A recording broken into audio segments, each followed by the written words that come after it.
নমস্কার। উপস্থিত সকল দর্শকবৃন্দকে আমার আন্তরিক শুভেচ্ছা, বড়দের আমার প্রণাম জানিয়ে আমার স্বরচিত একটি কবিতা পাঠ করছি। কবিতার নাম সমাজের আত্মকথা। আজকের সমাজ কি চায় তার কথা এই কবিতায় আমি বদলাতে চাই, আমূল পরিবর্তন চাই আমার, কিন্তু কেউ কি এমন আসবে না যে আমায় বদলে দিতে পারে? একটা নবজাগরণ দরকার প্রবল ভাবে। সেই প্রাচীন কাল থেকেই কত অনাচার আমার বুকে। মহাভারতে দ্রৌপদী, রামায়ণে সীতা ছাড়াও পুরাণের বহু নারীর অপমান শুধু সৃষ্টি করেছে। লক্ষ লক্ষ সবের মিছিল সৃষ্টিকে ধ্বংস করেছে বারংবার। ইতিহাসেও আছে অজস্র লাঞ্ছিত নারীর কাহিনী। তাদের মধ্যে কেউ কেউ অবশ্য প্রতিবাদ করে নারীর অপমানের প্রতিশোধ নিয়েছে। ব্রিটিশ আমলে তো আমি বড়ই অসহায় ছিলাম।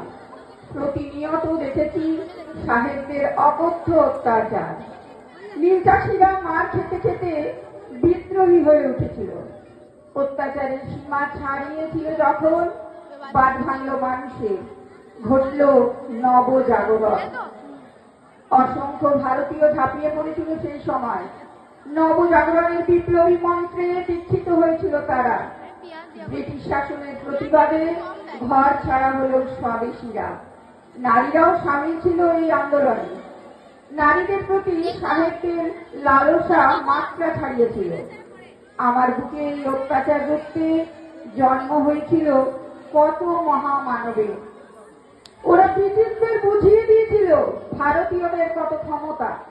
ঠিক এমন একটা নবজাগরণ আবার যদি ঘটে, নোংরা রাজনীতি, খুন, জখম, রাহাজানিতে দূষিত পরিবেশ, যত্রতত্র নারীর শ্লীলতাহানি হচ্ছে, এসব দেখে বড় ব্যথিত আমি।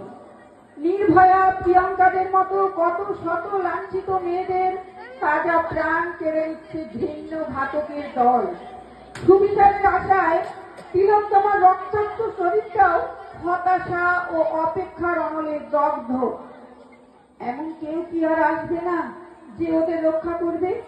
যার ডাক শুনে সৃষ্টি হবে আরো একটা নবজাগরণের। চাই, আমার আমূল পরিবর্তন চাই, যে পরিবর্তনে আমি বুক ভরে নিঃশ্বাস নিতে পারি, একটু শান্তি পেতে পারি। প্রকৃত শিক্ষার আলো জ্বলে উঠুক এই শিক্ষাঙ্গনে। ছাত্র যুবর দল প্রতিবাদ করুক অন্যায়ের বিরুদ্ধে। ধনী গরিব বিভেদ আর ধর্মান্ধতা ভুলে এগিয়ে যাক আজকের প্রজন্ম। নারীরা সম্মান পাক সর্বস্তরে। আমি দেখতে চাই সবাই শান্তিতে আছে। আমি চিৎকার করে বলতে চাই, নবজাতকেরা তোমরা নিশ্চিন্তে বড় হও আমার বুকে। আমি এদেশের সমাজ, আমি গর্বিত হতে চাই। দুর্নীতির রং মাখতে মাখতে আমি বড়ই ক্লান্ত হয়ে পড়েছি। সবাই আমায় নিয়ে আলোচনা করে, নিন্দা করে, বড় বড় কথায় আর মন ভরে না আমার। তাই আবার নবজাগরণ চাই, আরো একটি বার। তাই প্রার্থনা আমার, এসো হে মানব, বদল হোক আমার। যদি ভালো থাকি আমি, তবেই ভালো থাকবে পরিবেশ আর আমার সকল দেশবাসী।